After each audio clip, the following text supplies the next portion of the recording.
geleer oor as ons God se woord hoor of as ons gedagtes het wat ons dink God se woord is. Ons het geleer hoe om te vra, soos om vir God te vra, is dit regtig sy woord? En net om soos te weet hoe om sy stem regtig te hoor en hoe 'n mens dit kan hoor. Ek het geleer dat gee nie om wie jy is nie. God sal altyd bereid wees om jou te help.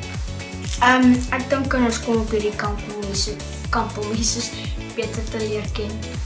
Ek het geleer dat as 'n mens meer Bybel lees, sal die Here meer met jou praat. En ek het ook geleer hoe om in my taal te bid.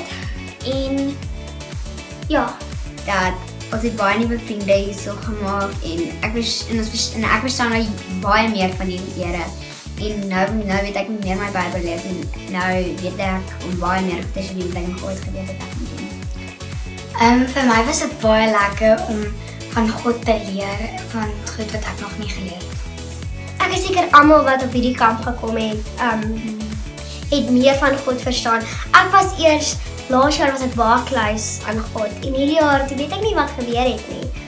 Maar nou toe kom ek na hierdie kamp toe, nou voel dit of ek enigiets vir God kan sê, want ek weet ek kan en dis net so onwrikbare geloof in hom. Ek het oor hulle geleer dat ons is almal important en God like jou die manier wat jy is. Soos jy hoef nie make-up of special klere te dra om vir hom te belangrik te wees.